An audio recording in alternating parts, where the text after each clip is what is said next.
The sun hung high over the canyon like a coin suspended in glass. Heat shimmered upward from the rock, distorting the air into ribbons. Every surface below seemed to pulse with quiet menace. Still, but not peaceful. It was the kind of silence that came after something, or just before. High above this scorched emptiness, a lone vulture traced wide, deliberate circles through the sky. Its wings stretched like dark blades, motionless except for subtle adjustments to catch thermals rising from the cracked canyon floor.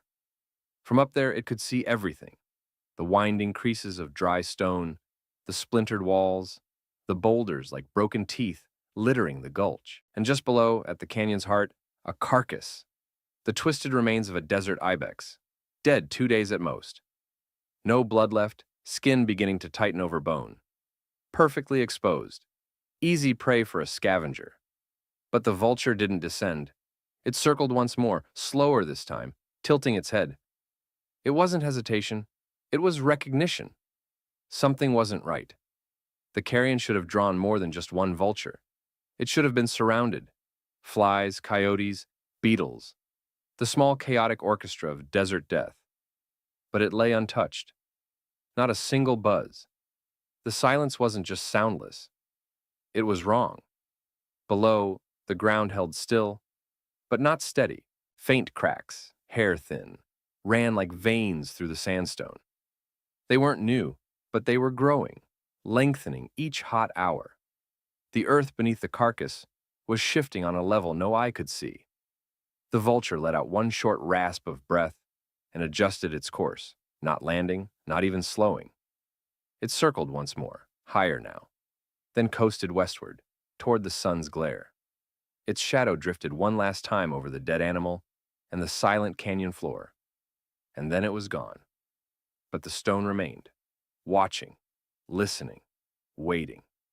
The canyon held its silence like breath caught in a chest, tight, expectant, unmoving. No wind stirred between the jagged walls. The shadows of midday lay sharp and dark, cutting lines across the rock as if the cliffs themselves had been carved again by some unseen hand. Sunlight baked every exposed surface, cooking the dust into a fine powder that clung to the stone like ash. Nothing moved. Not until the smallest shift came from beneath. A microfracture in the canyon wall, nearly invisible, spread by less than the width of a hair. But it was the second such crack that hour. Then a third. The sandstone wasn't crumbling. It was relaxing, slowly uncoiling from years of compression. The heat wasn't just drying the stone, it was activating it. Below, a sharp-eyed lizard, frozen on a ledge, flicked its head sideways. It didn't run, not yet. But its toes curled tighter to the surface. Its body pressed flatter to the rock. The vibrations were too faint for a human foot to register, but to the lizard, they were as loud as a drumbeat. It turned, darted, vanished. Nearby, a rattlesnake resting under a shaded rock blinked slowly.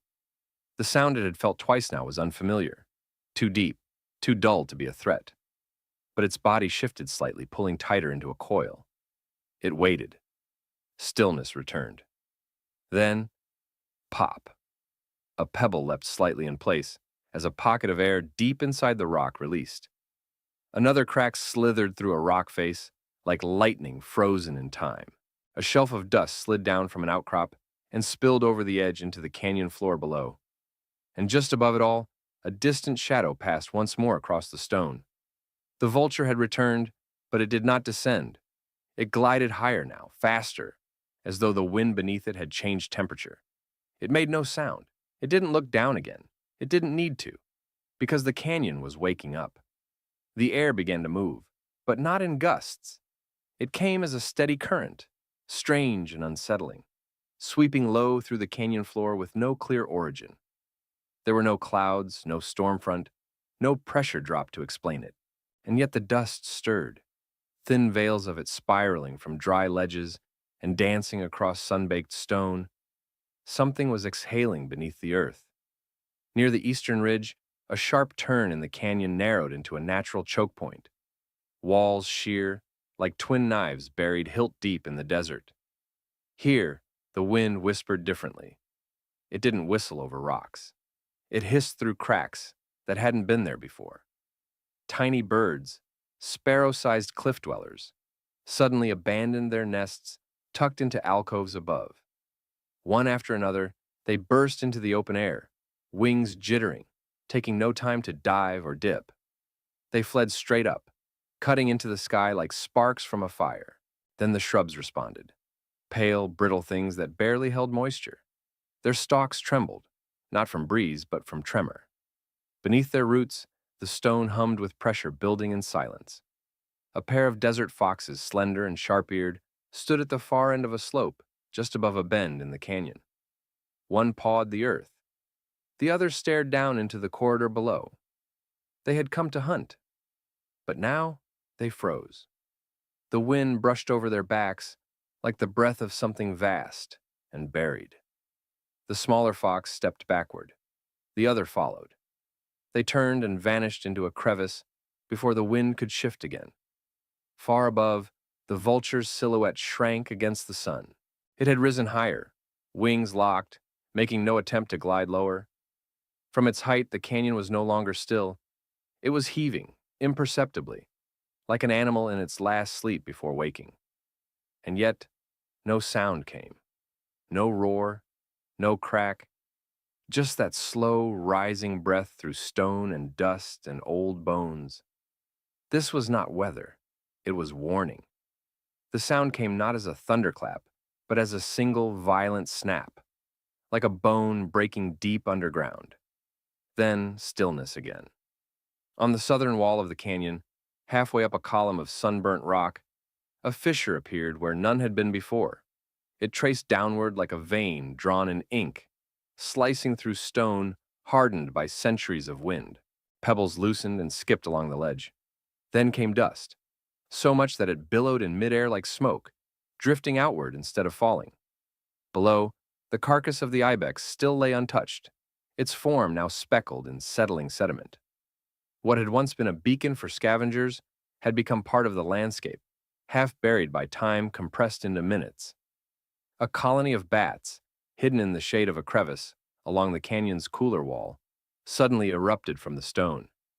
Thousands of dark wings exploded into the light in chaotic motion. They screeched, not with panic but urgency. They weren't fleeing a predator. They were fleeing the earth. Their formation twisted above the canyon in erratic spirals, weaving through beams of light that split the canyon like spears. Some collided with stone. Others vanished into cracks. Most simply escaped. At the base of the new fissure, the ground pulsed once, just slightly, as though something beneath had taken a breath. A vibration not violent, but deep and real. A bird's nest nearby slipped from its perch. A cactus cracked near its base, leaking clear liquid. And still the vulture did not descend. It hovered now at a distance, watching, circling, riding strange thermals, rising from the canyon floor like invisible warnings. The bird made no call, no sign of claim. Its interest had shifted from hunger to caution. It knew. The canyon was not just changing, it was preparing. The sun reached its highest point, and the canyon answered. It began with a low groan. Not thunder, not rockfall. It was deeper than sound, more like a feeling, a vibration that rattled the bones of the land itself. The fissures that had etched themselves across the canyon walls now split further, like mouths opening in stone. Then came the collapse. A thunderous crack split the silence as the entire western canyon wall sheared away, falling forward in a cascade of stone and dust. Massive slabs of sandstone, each larger than a truck, tumbled down like broken monuments. The air filled with sound, crashing, grinding, a scream of earth against itself. A cloud of dust roared outward like a tidal wave, enveloping everything in its path. The ibex carcass was the first thing erased. Crushed under thousands of pounds of rock, its presence wiped clean in less than a second. Boulders rolled through the narrow canyon corridor, bouncing, smashing, flattening shrubs, and splitting smaller stones in their path. Farther down the canyon, the narrow choke point filled with debris. What was once a walkable path was now buried under rubble 5 meters deep. From a ledge above, a startled mountain hare leapt from cover and sprinted toward higher ground, barely ahead of the dust cloud. Its paws kicked up pebbles that tumbled into a widening crack. It didn't look back, and above it all, the vulture had vanished. Not gone, but gone from view. The sky, once clear, was now murky with rising particles. The bird had risen far beyond the canyon's edge, swallowed by glare and distance. It had seen what it came to see, and left before the worst had begun. By the time the shaking stopped, the canyon had changed forever. Where once were flat stones and ledges, now stood jagged towers of fresh-cut earth. Where once had been silence, there was only fallout, the hissing settle of dust, the occasional ping of a falling rock, and the long, slow sigh of the canyon exhaling its ruin. And buried beneath it all, the fault line still ran, quiet again for now, but awake. Long after the last stone settled and the echo of collapse faded into stillness, a strange kind of quiet blanketed the canyon. Not the peaceful hush of nature at rest, but a numb silence, like the earth itself was trying to understand what it had just done. Dust hung thick in the air, softening the light into an eerie golden haze. Sunbeams pierced through the clouds of grit, casting long streaks across the ruined canyon floor. Each beam illuminated fragments of what had once been a wall, a path, a shelter. And now, with the old layers torn away, something new had been uncovered. A long, diagonal crack had split the ground where the ibex once lay. It was deep, dark beyond vision, and from within it came the faint glisten of mineral veins, pale and shimmering. Deposits of quartz and calcite sparkled beneath the dirt, laced with traces of rusted iron. These had been buried for thousands of years. Now, like the bones of the canyon itself, they had been pulled into the sun. A pool of water, thin, muddy, barely more than a shallow film, had begun to seep through a bend in the stone, collecting at the base of a new ravine. It wasn't runoff. It came from beneath, pushed upward by pressure now freed by the break. The scent was strange, earthy, metallic, old. A scorpion, long hidden in a crevice now shattered, crawled across newly exposed ground. It paused, antennae flicking, sensing the raw shift in everything. It did not find shelter. There was none left. Farther up, a lone desert mouse emerged from behind a fallen bush. Its whiskers twitched. It sniffed the changed air. It took one tentative step, then scurried along a path that hadn't existed that morning. A path shaped not by weather, but by release. And for the first time since the collapse, the wind changed direction. It rolled into the canyon from the north, light but deliberate, pushing through the settled dust and swirling it once more into motion. The haze lifted in slow spirals, revealing how deep the scars had cut. The canyon was no longer a passage, but a wound. The sun had begun to lower, but its heat remained, intensifying the smell of broken rock, the bitterness of displaced minerals, and the subtle humidity rising from newly opened earth. Far above, a silhouette hovered once more. The vulture had returned. Evening washed over the canyon like a slow red tide. The sun, dipping toward the western rim, cast the fractured walls in long shadows that stretched across the wounded earth. The air had cooled, but not by much. Dust still hung in low swirls, glinting in the angled light like ash from an invisible fire. Everything below was changed, not only in form, but in feeling. And then, a shadow passed again. The vulture returned. It glided low this time, not cautious, but solemn, drifting over the scarred landscape in complete silence. Its wings barely moved. It made no sound. It didn't circle the carcass. It was gone. It didn't search for prey. There was none. The bird wasn't hunting anymore. It was witnessing. Below, the canyon looked like a battlefield. Massive slabs of dislodged stone lay cracked and leaning, and deep channels now ran through the center like veins sliced open. The trickle of water in one exposed ravine gleamed faintly, signaling life where there had been none for years. Other vultures began to arrive, silent figures cutting through the dusk one by one. They took positions on the jagged new ledges, wings folding tightly against the wind. They didn't squabble. They didn't call out.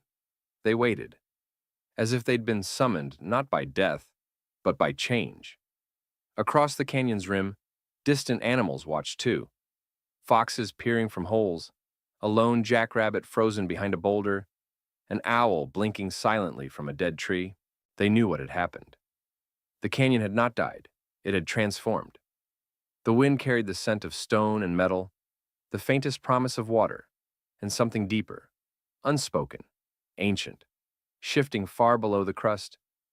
The fault that had cracked the canyon was still alive, still waiting, still watching. Above it all, the vulture took to the sky once more. It drifted into the fading light, not a sign of ending, but of what might come next.